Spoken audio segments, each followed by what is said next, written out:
Hello, and welcome to today's webinar, Tools for Small-Scale Crop Production. My name's Rich Myers, and I'm the editor at the National Center for Appropriate Technology, which is more commonly known as NCAT.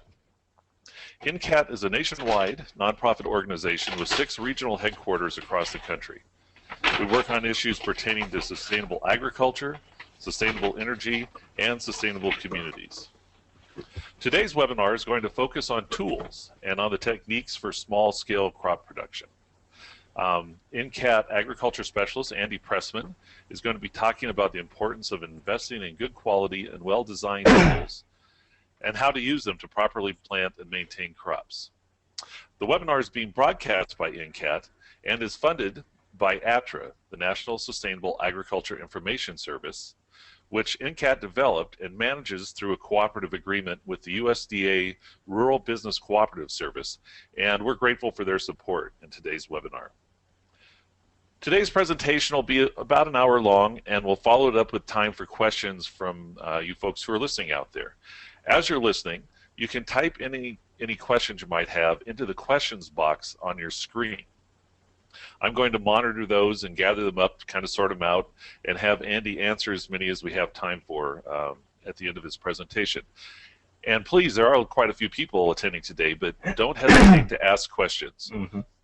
The chances are that we're not going to be able to get to all of the questions during the webinar, but Andy or other NCAT sustainable agriculture experts will get back to you about your questions via email in the days to come. And the next hour or so isn't the only chance for you to ask questions. The webinar is being recorded, and it will be available within the next few days on NCAT's ATRA webpage, which is www.ncat.atra.org. There's a feature on that page, Ask an Ag Expert, where you can send us emails with any questions you may have. Or you might want to call our Sustainable Ag Helpline number, which is 800-345-9140. We welcome your questions on any sustainable ag subject, not just today's webinar. And it's worth mentioning that it's a free service if you want to do that.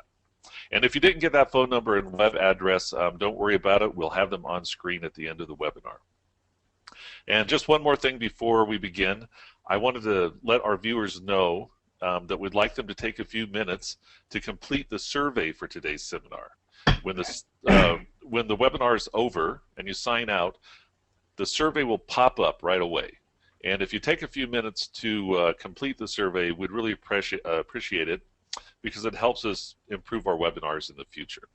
Okay, today's presenter, Andy Pressman, has a background in sustainable systems design and agroecology, and he works in the fields of organic crop production, urban agriculture, and farm energy. Andy and his family operate Foggy Hill Farm, which is a small diversified farm located in southern New Hampshire. And I'm going to turn things over to Andy now.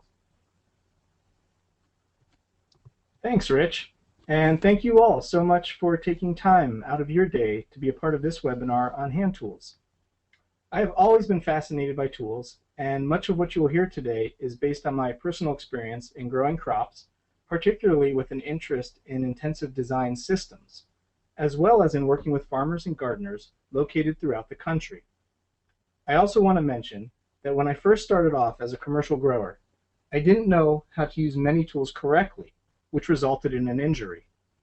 So I'm truly grateful to have been able to learn about proper tool use from some amazing people over the years who have helped me understand the relationship between proper tool use, efficiency, and labor costs, and a farm's bottom line.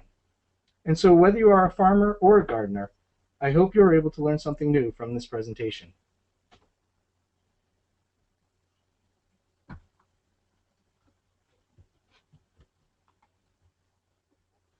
As Rich mentioned, this presentation is funded through NCAT's ATRA project, the National Sustainable Agriculture Information Service. If you're unfamiliar with ATRA, it is a technical support service that specifically focuses on sustainable agriculture and farm energy. Much of what I will be discussing today is mentioned in an ATRA publication I wrote last year titled Equipment and Tools for Small-Scale Intensive Crop Production. This publication is available on the ATRA website or by calling the toll-free number on the screen.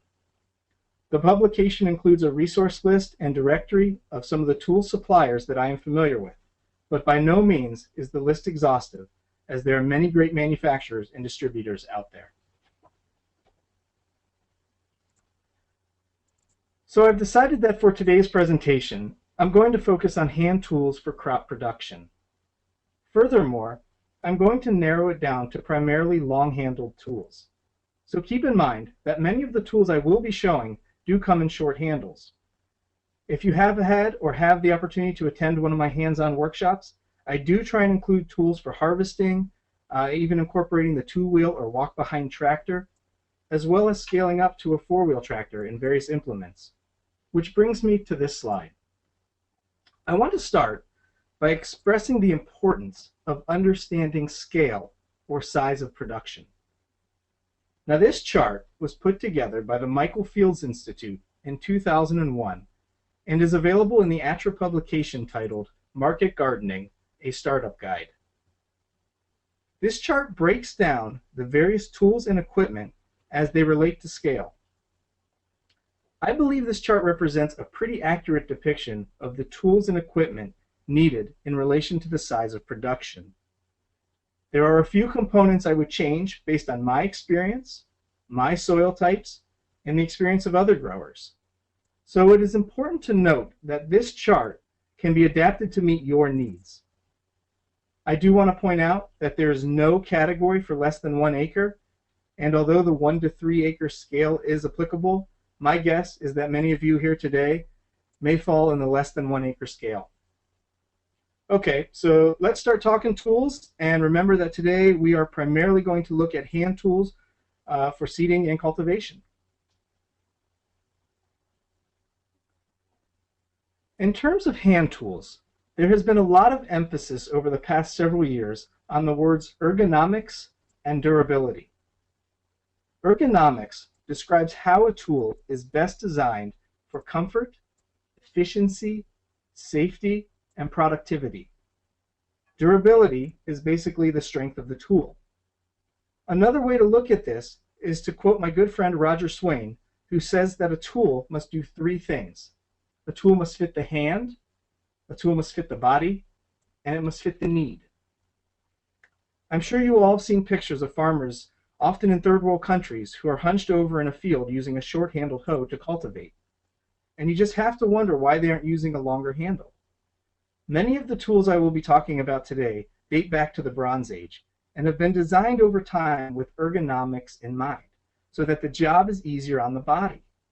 The length of a handle, the type of a handle grip, the weight of the tool, and the angle of the tool head to the tool handle all affect the ergonomics of a tool. And so these are the components I want to bring to your attention. But first, I want to mention the possibility of a trade-off. Let's say that I find that I enjoy using a stainless steel spade, but that this same tool I find so desirable to use is too heavy for some of the folks on our farm to use. So a tool, whether it is ergonomically correct and durable, needs to work for you. And this is a good place to mention that there are companies out there who design and manufacture tools specifically with specialty ergonomics in mind. For example, there are tools designed specifically for women, where research has shown that women work differently with tools than men. There are tools designed specifically for left-handed folks, as well as tools designed for folks with physical disabilities, whether it is arthritis or even more serious disabilities. I do want to point out the picture here is of John Jeevens, which you may recognize from the Grow Biointensive method. John is demonstrating the dance, so to say, that takes place between your body and a tool. Here he is showing the proper use of a spade. Spades are designed to thrust vertically into the soil rather than at an angle, so that there is this balance, which John is so beautifully showing here with a ballet routine. So let's start working our way down a tool, and we're going to begin with the handle.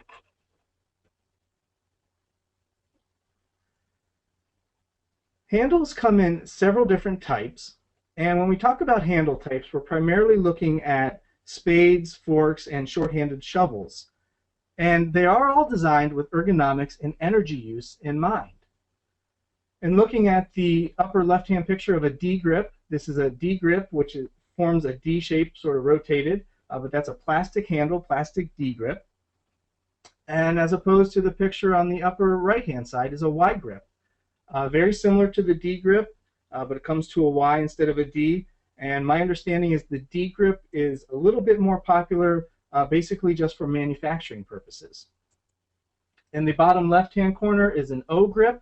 This is a relatively new type of style tool I've seen on a full line of tools. This one is particularly on something called a radius shovel. And then there's the T grip in the bottom right-hand corner.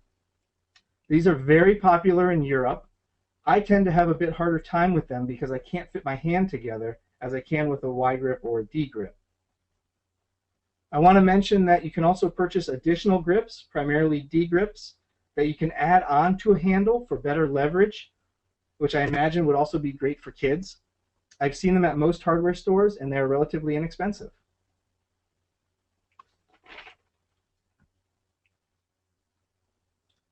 Now moving on to tool length.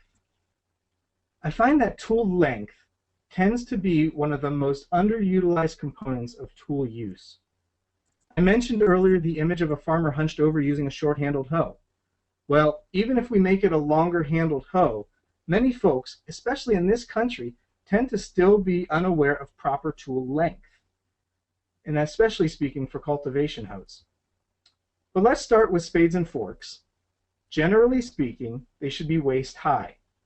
According to John Jeevons, if you're 5 foot 5 inches or less, you'll want a 39-inch long spade or fork, and if you're 5 foot 6 or taller, you're going to want to go with a 43-inch long tool.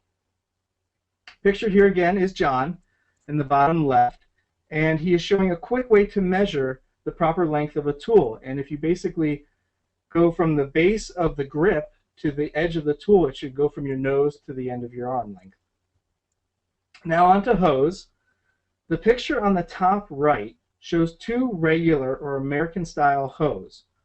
One that is 74 inches long in blue, which is actually designed in Europe, and the one in red, which is about 54 inches long. This is a big difference, and a good rule of thumb is that the longer handles are designed so that your back is in the upright position and your thumbs are in the upright position. The shorter the handle most likely means that your thumbs are pointed down on the handle and your back is bent. This is often associated with a pushing motion or the chopping motion, as opposed to standing upright provides for better motion for the draw or sweeping motion. And finally, for rakes, the saying is a fist higher than your head. This allows for good reaching capabilities. That said, many bow rakes are standard 66 inches long, or 5 foot 6 inches. And just as a side, I'm not going to get into too much about rakes here, but I do want to mention about the bow rake that the bows are actually designed to serve as shock absorbers. Now back to the handle. If a handle is too long, you could always cut some off, but I would find it much easier that you could just choke up on the handle.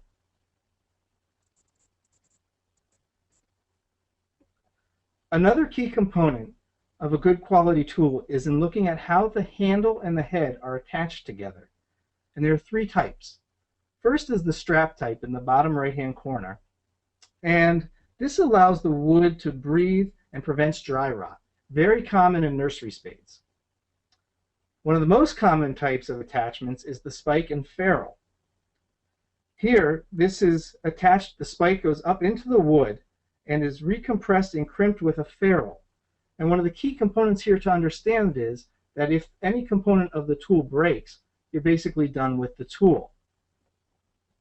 This is in comparison to the socket on the left-hand side, in which the handle is tapered and fits down into the shank and is held together with a screw. So what's important here to notice is if you want to change out the handle or the head, you just pop out the screw and you can replace it. So this tool can actually, last a lifetime.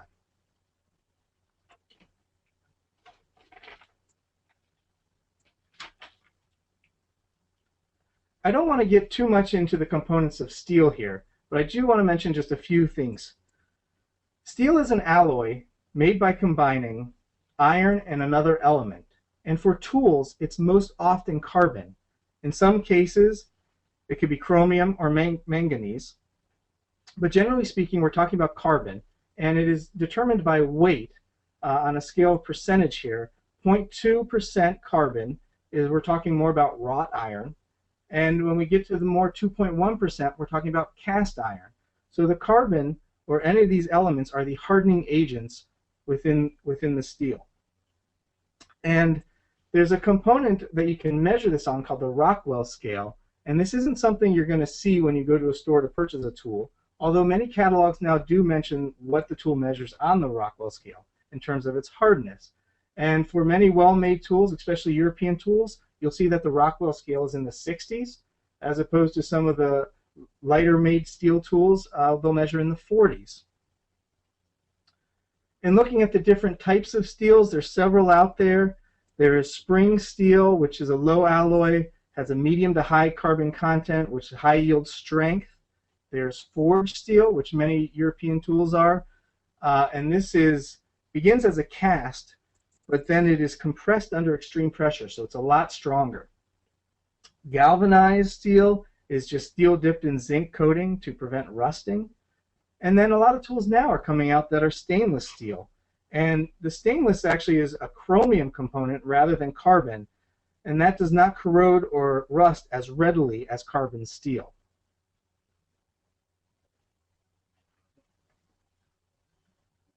A couple other key components I want to discuss here. First is the wood of the handle.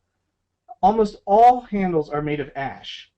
Now that is happening today, but I'm not so sure that's going to be the future of handles. And it's just my hunch, but since 2002, we've had in this country the introduction of the emerald ash borer, which has wreaked havoc on our ash tree populations. The larva of the ash borer feeds on the inner bark and disrupts the tree's ability to transport water and nutrients.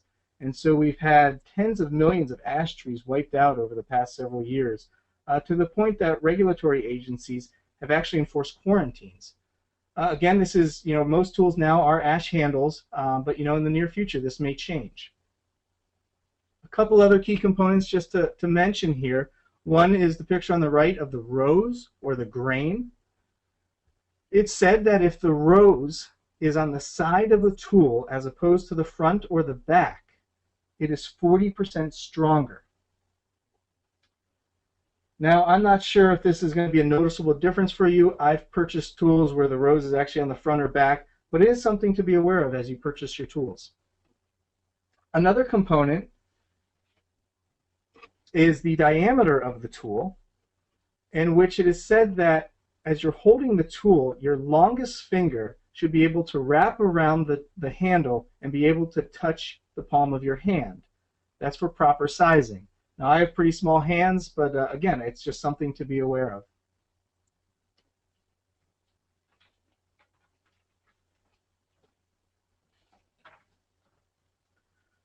Okay, so we're going to talk now about shovels and spades.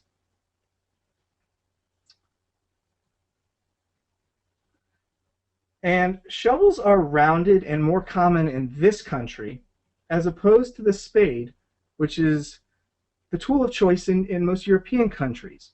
One reason for this is being that garden soils here have not been worked as long as they've been in many European countries. And so we tend to have to move more soil, which means the shovel tends to be shorter than the spades to allow for this action.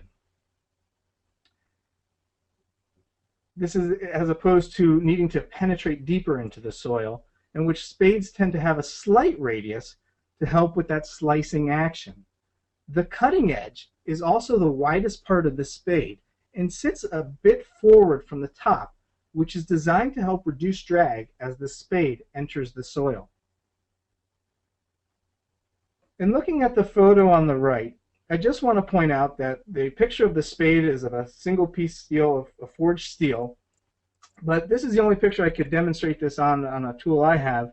On the right hand side with the shovel, if you notice in the center towards the top there is that gap going up into the handle. And tools, particularly nursery spades, used to have a triangular piece of metal to cover that hole, and it was called a frog, and basically prevented soil pests, weeds, fungus, disease from getting up into the tool and being able to spread. Now, I haven't seen it lately on a lot of tools, and my guess is just this is one way to help cut costs on production, but something to be aware of in terms of tools as well.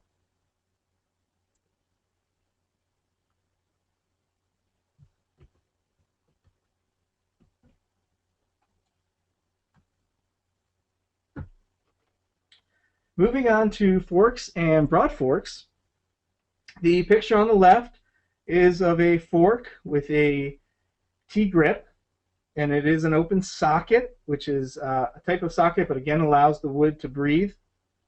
But I want to point out the tines here, and forks can come in round tines, but notice here that they're flattened. And so they start off as round, and they're flattened for a specific reason, and that is to move lighter soils or sandy soils. Now that's not to say you're going to buy a fork specific to your soils based on the heaviness of it, but that's because that's compensated in the hardness of the steel.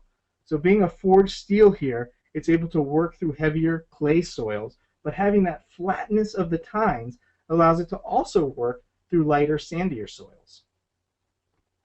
And looking at the picture on the right, excuse me, is of the broad fork or U-bar. And there are several different models on the market with the differences in the number of tines, their spacing, as well as the length and shape of the tines, especially as seen here in the photo. I've also seen several farmers who are able to fabricate them right on the farm.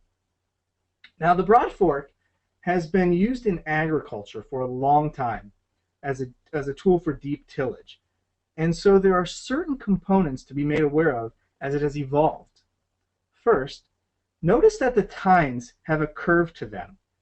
This is to allow easy penetration into the soil as you step on the crossbar and then pull the handles towards you, back towards you, which allows the tines to curve under and lift the soil. If the tines are straight, you end up using a lot more force to lift the soil. Now, you're not lifting the soil a tremendous amount. In fact, there's a video on YouTube of a man showing the use of a broad fork where he is actually lifting the broad fork out of the soil and flipping it. This is incorrect, folks, and can cause a serious injury.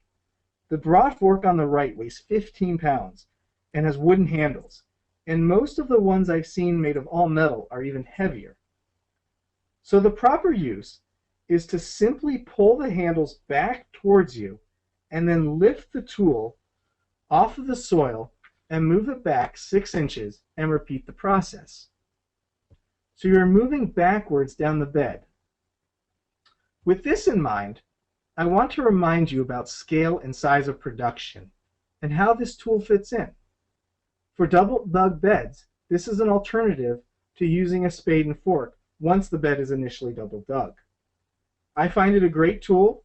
I use it in high tunnels, and I even find myself using it regularly to harvest root crops.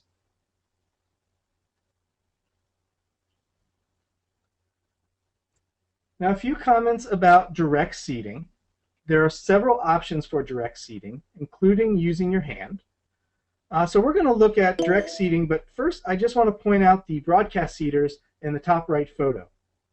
These units originated out of something called a horn seeder and allow for a more uniform placement of seeds as you fill the hopper with seeds and you begin walking and you crank the handle, and this allows the seed to fan out evenly over the ground.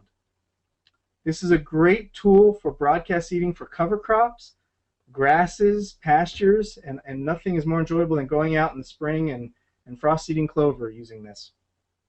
But when we're talking about crops, we need to plant different size seeds at different spacings and at particular depths. And for that, there are precision seeders. There are several different types of push seeders or precision seeders available on the market, and so I'm going to touch on a few of the more common ones being utilized by market farmers and gardeners today. Now, a lot of these originated out of a unit called the Coal Planet Junior. And the Coal Planet Junior could have been pulled by a tractor or horse or pushed by hand. And it was very accurate, but quite heavy to push. And it used these metal plates that were numbered based on the seeds you were going to plant. And in fact, at one point you could even purchase seed packets that listed the seed plate for this on the packet. What was interesting about this, if I recall, is that the speed that you walked determined the seed dispersal. So for example, if you were planting spinach, it was quite the exercise. Now, along the line came the Earthway seeder, as shown in the upper left-hand corner. And the Earthway is a very lightweight, fairly inexpensive plate seeder. This means that it uses plates for specific crops, and that these plates have notches in them, so that as the plate rotates, as you're pushing the seeder down the bed, the seeds go into the plate and are dropped down the seed tube. And if you look, there's the black hopper, and behind it is this arc, which is where the seed plate fits onto. I don't have a picture of a seed plate here, but as you push the seeder, the seed plate's rotating, and it's dropping seed down the tube, which, if you look at that metal piece in front of the chain, the seed is dropping right behind there, so you can actually see it.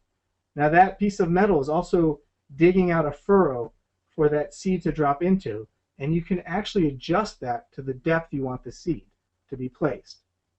And then that chain acts as a harrow. It covers up the seed with soil once it is planted.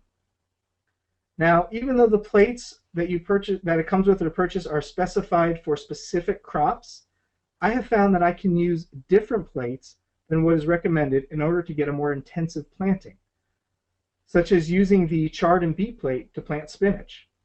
I also use the chard and beet plate for planting herbs such as dill and cilantro. I mentioned earlier cover crops, and for broadcast seeding, I also want to mention that Dr. Ron Morse, who is now retired from Virginia Tech, came up with a list of plates for the Earthway to use for cover crops, which was particularly important to his research of permanent bed systems. I believe you can find this document if you just do a Google search following some of these topics, but if you have troubles locating it, let me know and I can try and dig it up out of my files. A few other things to mention about the Earthway. You can purchase a fertilizer hopper with it, which is great for side dressing crops. You can buy attachments, an attachment that allows you to hook up 2 or more seeders at a time, so you can seed more than one row at a time in a bed. You can also buy extended handles in case you're awfully tall. Now, in looking just below the Earthway is the Jang seeder. And this is a newer type precision seeder out of Korea that instead of using plates, it uses rollers. This is the JP1 model. The cost is about 3 times as much as the Earthway, but is a phenomenal seeder. And it comes with 1 roller, and so you have to actually purchase additional rollers based on the size of the seed and the desired spacing. On average, you'll need about 6 rollers, and I believe there's over 40 to choose from. You can also purchase different shoes for the seeder, which allows you to plant more than 1 row at a time. The Johnny 6-row seeder in the bottom right-hand corner was off the market for a while, but it's been back on for a couple of years now. And this allows you to plant up to 6 rows of small to medium-sized seeds that are, I believe, 2 1/4 inch spacings between the rows. And with this unit, the front roller levels the soil as the back roller has a belt that drives the planting mechanism and also covers up the soil as the seed is dispersed.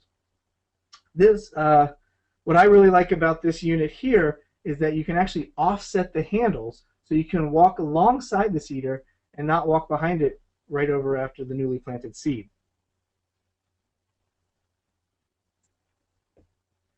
And looking at seed starting and transplanting, there's several tools that are available for this as well, and I'm just going to touch on a few here. First are the soil blocks, and these come in, the smaller one is a 20 soil blocker up to a 4, the larger one, there's even a single one. They also come with longer handles, and these are great for starting seeds because they favor root growth in the center as opposed to the edges, which is often the case if you use cells or flats, as shown in the upper left-hand corner. This helps in preventing less shock when transplanting. And the key for this is having a good soil mix so that it stays together. Now you'll notice they're in a wooden flat. As a farmer, we've generally used plastic flats or cells. More recently, we've been switching over to wooden flats, which we find a lot more better for plant health, but also we're able to reuse them a lot longer and recycle the wood. And most of the ones we're using now are 23 inches long, they're 14 inches wide and about 3 inches deep. And you can alter that based on the crops you're growing. And I would say this was our first try at it here in the center bottom picture of onions. And one of the things we've learned is that you actually have to have the soil up to the top of the flat to actually increase moisture content, which is just wonderful because in the greenhouse we've noticed we don't have to water as much, and allows us, if we're away, we don't have to rush back and be so concerned with the plants as we do with the plastic seedling trays. There's several different ways to seed. There's the hand seed sower, the little green unit there, which has 5 different settings, which just controls the flow of seed. There's a widger in the bottom left, which I learned from John Jeevens, is just a great little piece of metal, but it's great for pricking out plants and transplanting. And there's the Hatfield transplanter up in the upper right-hand corner. And this unit is, it requires the use of 2 people, and allows you to drop transplants down the tube. But first you're going to push the tube into the soil and move the handlebars so it actually works as a post hole digger. It opens up the soil a little bit, and then you drop the transplant down and lift the unit up out of the soil, and you have your transplant. And these are great because they can go through plastic mulch as well. And also, just pointing out the bottom picture there's of a dibbler. I was planting garlic the other day and had it out and thought I would include that, which is just a great tool for planting bulbs. I saw recently someone brought one back from Ireland, and it was a long-handled dibbler, so you didn't have to bend over, which was great. I also want to mention that some of you folks may use paper pots.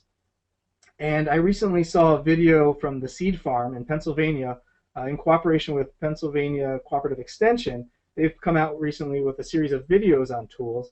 And one of the videos is on a paper pot transplanter, which I have not used, but this looks like a great tool out of Japan, and I look forward to trying it. And you can find that video on their website.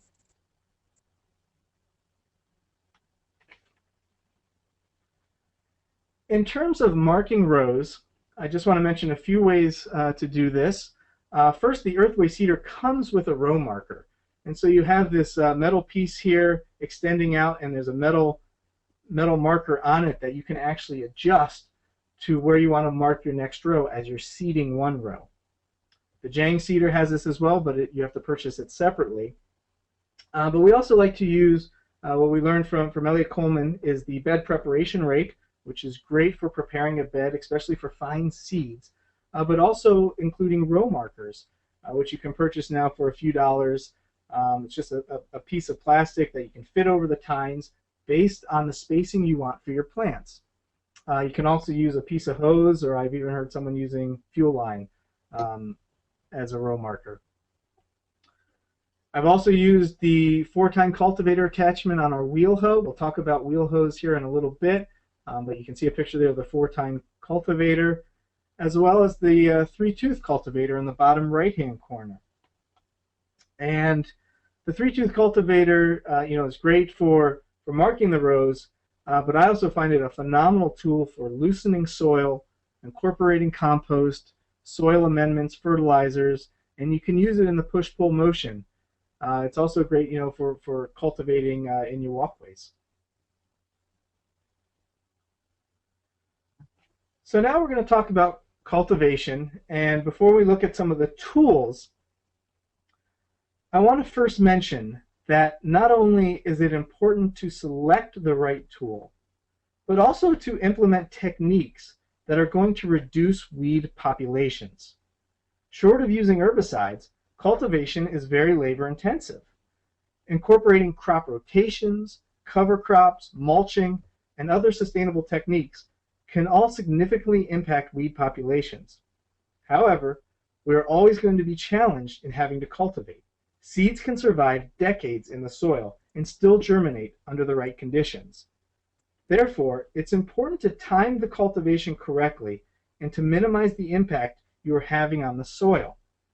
That said, by having an impact or disruption at the proper time, we are able to manage our weed populations so that they don't compete for water, nutrients, and sunlight with our crops.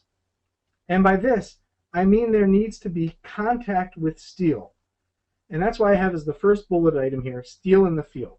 Now this title is actually the title of a book that came out in the late 1990s. It was edited by Greg Bowman, and it's a guidebook for weed management tools, particularly for tractors and implements.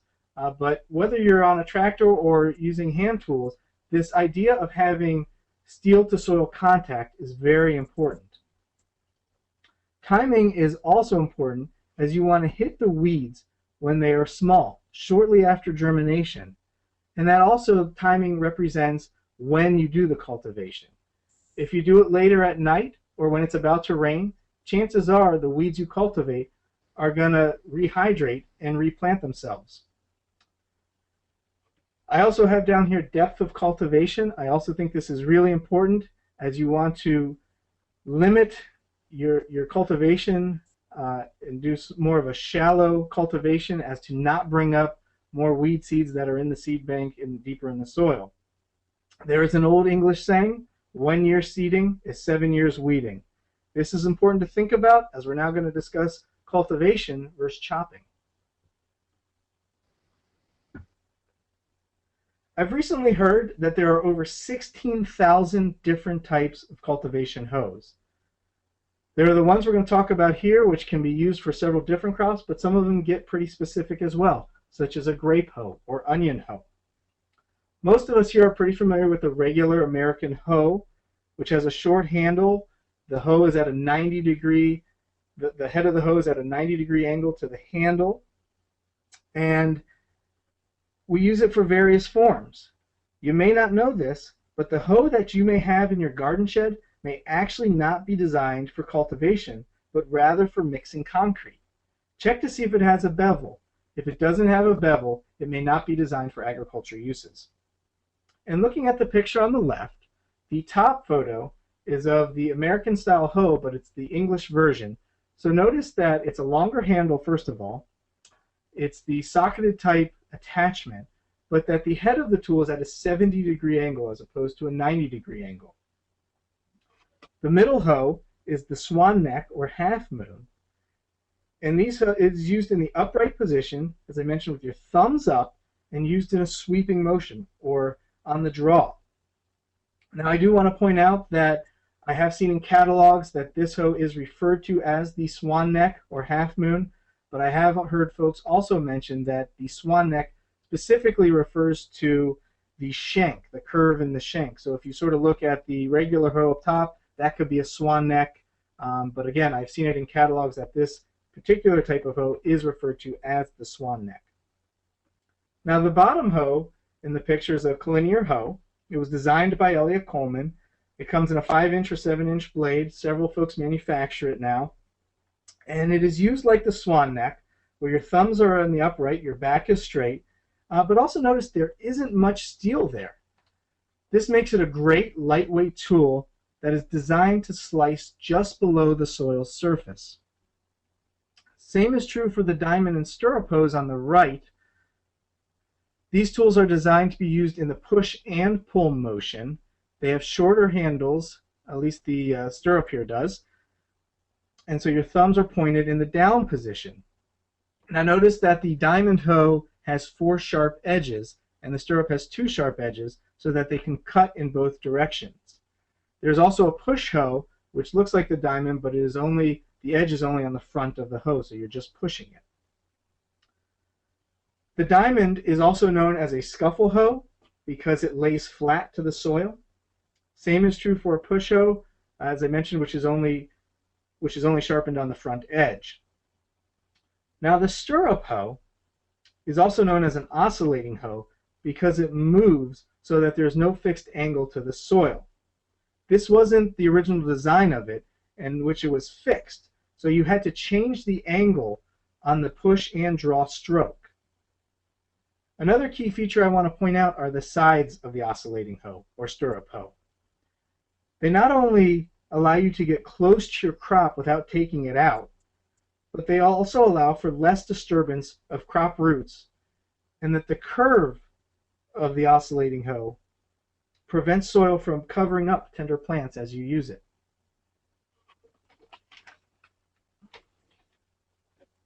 Now on to chopping hoes. Chopping hoes are one of the most common and oldest tools in the world. They are designed to chop, which I alluded to earlier is not the same as cultivating.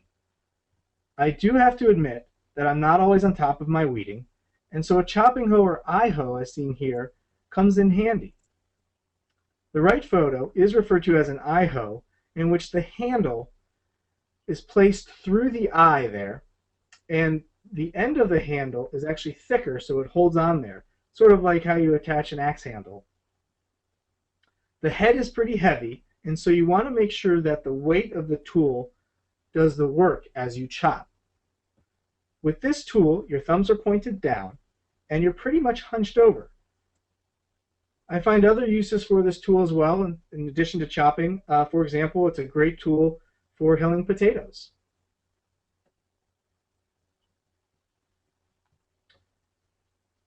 Now on to wheel hoes. Wheel hoes are very practical tools for cultivating that aid in speeding up the process. Perhaps you're more accustomed to seeing the larger wheel types, in which the wheels are roughly 24 inches, as opposed to smaller wheel types, which range in size from 9 to 12 to 15 inches. Many folks find the larger wheel being able to push more easily through the soil. I find I have more control with the smaller wheel, especially for intensive plantings.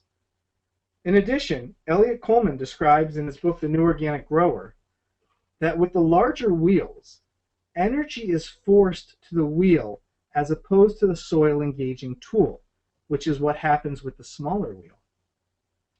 Depending on the brand, you can get different attachments for the wheel hoe, such as tine and shovel blades, and the oscillating hoe is attached to my wheel hoe there on the left. I do want to point out the picture in the bottom right here. This is a farm I was able to visit this summer in Maine. The farmer has a few acres in production, several of these plots around his farm.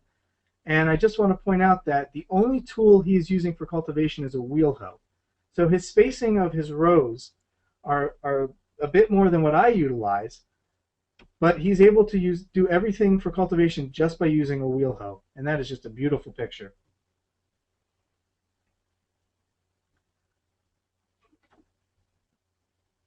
Okay, well, on to tool maintenance. I just want to mention a couple of things here. And first is the importance of keeping tools clean. Now, not only if you don't clean your tool, can you spread disease, weed seeds, pests, all sorts of problems can occur, but also this fact rust can be created. And so we always clean our tools. If there is rust, you can either use a piece of sandpaper. If it's a little bit more than that can handle, a wire brush. And if there's quite a bit of rust, even a wire brush for a drill attachment works. But rust creates friction, and that is where dirt will want to hold on to, and this can really slow you down. And I've recently read that the stronger the steel, the more susceptible it is to rust. So we always clean our tools after we use them. We make sure they're dry before properly storing them. And once a year, I coat them with boiled linseed oil. In looking at keeping tools sharp, a dull edge can also drastically reduce performance.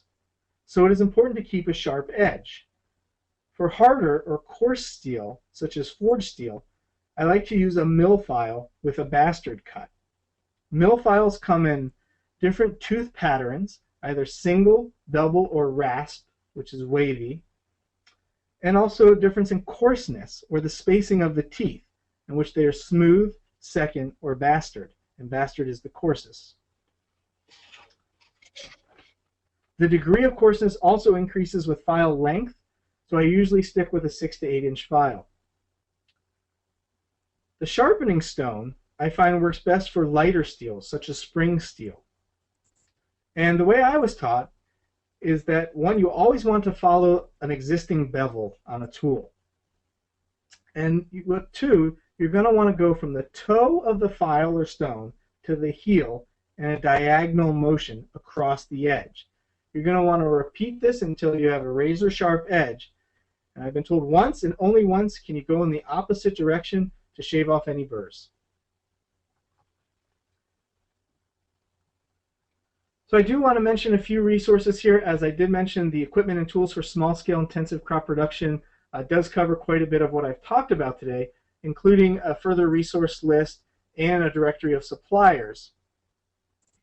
And this is available on the ATRA website or by calling the 1-800 number listed below. A couple other resources here that have really helped me along the way. Roger Swain, I mentioned earlier, you may recognize his name. He was formerly, for many years, the host of Victory Gardens on PBS, and he has several books out, including The Practical Gardener, which has some really great information on tools. Elliot Coleman, his books are just a wealth of information on tools, particularly the new organic grower. John Jeevens, which I mentioned earlier with the biointensive method, his book, How to Grow More Vegetables, contains lots of great information on spades, forks, and the broad fork. Gene Logston is a farmer and author in Ohio. He's written several books as well. One I find very useful, though, is Practical Skills from 1985, A Revival for Forgotten Crafts, Techniques, and Traditions. And many of you may recognize his name as a small-scale grain grower, in which some of his books on grain raising also include equipment that was mentioned today. And finally, Growing for Market is just a wonderful publication written for market gardeners, by market gardeners, and each issue there tends to be an article on equipment, usually authored by Josh Volk, who's just a wonderful source of information as well. So on that note, I want to thank you all so much for listening in today on this presentation. If you have any questions, please don't hesitate to contact me. And as Rich said, this will be archived on the ATRA website if you missed anything. And I believe we have time for questions as well. Yes, we do have some time for questions. The first one, we have one of our viewers would like to know if you could discuss hand tools for cover crop incorporation. Hand tools for cover crop incorporation. That's a great question because you're going to want to utilize it as a green manure, and the timing of the cover crop is really important. And so if you just mow the cover crop, it's going to grow back. So you actually want to make sure you incorporate it into the soil, which the broad fork can help with. But I also should mention then that there's a tractor implement out there called a roller crimper, which is designed for no-till farming, in which its design crimps a cover crop at a certain stage so that it doesn't grow back, and that allows you to actually plant right into the cover crop. So generally speaking, you can do one pass through the field where you can roll the cover crop and plant at the same time. Now I just mentioned this because I've seen farmers who have taken this concept and utilized it on a small scale. For example, there's a farmer in Vermont who's taken a roller that you just purchased at your hardware store or garden center, a lawn roller, and he's actually done the same type of technique, created that same type of crimping method with that roller onto that unit, and so he's able to push that unit right through his high tunnels. And to better understand this, the Rodale Institute website has a great information about the roller crimper, including plans about the pattern. It's called a chevron pattern. Now, to bring it back to more of a smaller scale, even for raised beds, a friend of mine and I tried a few years ago to sort of incorporate this by taking a piece of 2-inch angle iron. We cut it to the size of our bed, which is 2 feet wide, and we sort of mimicked the same type of method where we walked along the bed, crimping the cover crop at a certain stage, and we're able to transplant tomatoes right into it after we crimped. Okay, ready for the next question? Sure. This question is, what's the best motion for using a grub hoe or an eye hoe? It says, I've heard of using the hips rather than the arms to generate motion. I have not heard that. But again, this is a tool that's pretty heavy, so you want the tool to do the work. So your arms, will get tired the more you have to use it. So if there's a way to utilize your hips, I think that's a much better way to go. Okay, this viewer would like to know more about wheel hose, specifically large wheels versus small wheels. It says she's a small female and has no clue if she can use the large wheeled one. Well, I don't think I do think you would be able to use the large wheel. They're not difficult to use; they're actually easy to push. And there's great information about the difference in Ellie Coleman's book, The New Organic Grower. But I find I have a lot more control with the smaller wheel for my intensive plantings. And there's some that even have two wheels out there. But I think, again, what's important to focus on is the energy use, and that with the larger wheel, most of your energy is going into the wheel and not to the tool itself, which is the case with the smaller wheel. Okay, the next question would be, why not just use light mineral oil rather than boiled linseed oil, since mineral oil is used on farms as a fungicide? That's a good point. I tend to use boiled linseed oil, but I know folks who use used motor oil, 30W motor oil, and you can even cut it with kerosene or lamp oil. Boiled linseed oil is what I use, but just having this oil is sort of this idea you want to lightly cover the tool, and I cover the head and the handle. Now, that said, as much as I do like to do this once a year, I have tools from my grandfather and tools you pick up at yard sales that have never once received any type of treatment, and they tend to last long as well. So, I think it's a matter of preference, but it is something I tend to do. Okay, we have a couple of questions here about the seeders. This viewer says, I have an earthway, but I'd like more accuracy in seed placement. Does the Jang do that? The Jang does do that. And I would say, there's several components, I would say, for all seeders that you have problems with, and it's based on soil type as well. But seed placement it can be a problem with the earthway. Including for smaller seeds even getting behind the plates. So there's ways to sort of try and alleviate that. But I have noticed a much better placement with the Jang seeder. Okay, does walking speed affect seed spacing with the earthway seeder? No, that was particular to the Planet Junior. And so the plates with the earthway are specifically measured. So whether you walk fast or slow, it's going to disperse at the correct intervals. Okay. We have one of the viewers would like you to mention again what would be the difference, how you could tell the difference between a construction hoe and a hoe that you might want to use in your garden or your operation. Great question. The easiest way is to see if there's a bevel on it. If there's no bevel, it's probably designed for mixing concrete. But if there is a bevel, and it could be on top or bottom, it's probably most likely used for agriculture uses. Okay. And another viewer had another question right at the beginning when you were talking about the handles. You mentioned that the rows, the positioning of the rows, and the viewer wasn't quite sure what you meant by rows. Sure, the rose is just the grain. If you see if I can go back here.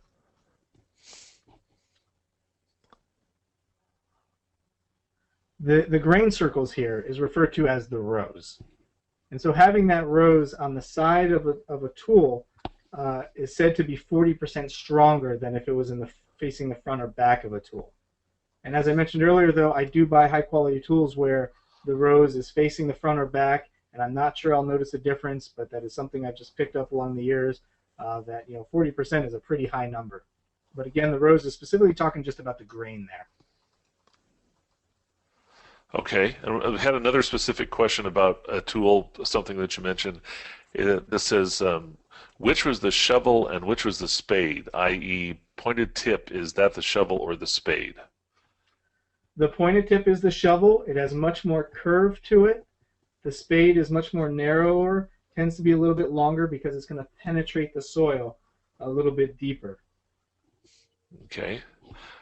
Speaking of quality tools, could you mention some brand names for particular kinds of tools that would be good bets?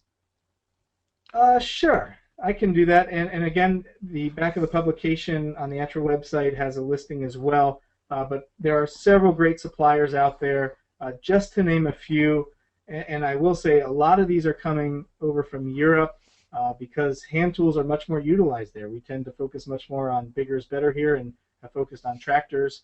So I'll mention a few from other countries, but I also want to mention a few that you can purchase here from in this country. But a couple from England are Spear and Jackson. Clarington is from England. There's DeWitt, which many of the hoes that I have and showed here is a Dutch brand. Glazer is Swiss. A lot of companies here carry that as well. There's a company out of Spain even called Corona.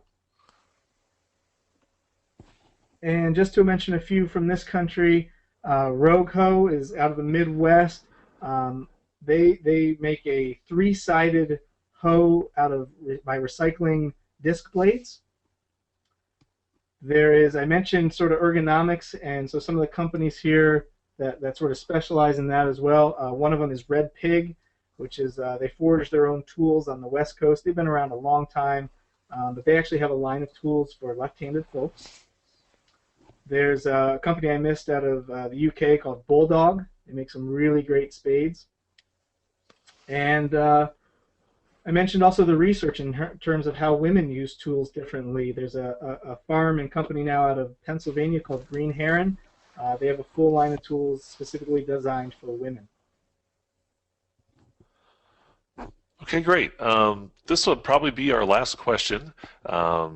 And it also concerns the planters. It says, my earth weight is not seed evenly. I get big bunches of a lot of seeds and then long spaces of no seeding.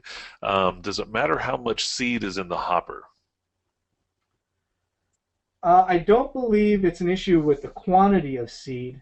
It could be a couple of other things. Primarily, there's also a sort of a friction issue that can happen within the seed. And I will say the Jang seeder has addressed that specifically by incorporating materials that don't create that friction. So that could be causing the seeds to stick together and disperse not uniformly. Could also be a couple other things such as just cleaning out the seeder, making sure nothing's blocking it. But I don't think it's an issue specifically related to quantity. Okay, well, as I say, I think that's probably going to be our last, well, that will be our last question for today. So, Andy, could you forward again to the resources at the end of the presentation there? If we didn't answer your question today, don't forget that you can go to the ATRA website there that's on your screen and either use the Ask an Ag Expert, or if you'd like, you can call the helpline that's listed there, and we'll get back to you. And if we didn't answer your question that you did ask us today, we also will get back to you within the next little while with the answer to the other questions. Once again, we'd like to thank the USDA Rural Business Cooperative Service for its support in the webinar today. And I would like to remind folks that, once again, that when you sign out of the webinar here, a survey will pop up, and we'd really appreciate it if you would take a few minutes to complete that survey so we can get some feedback on today's webinar. Thanks everybody for coming.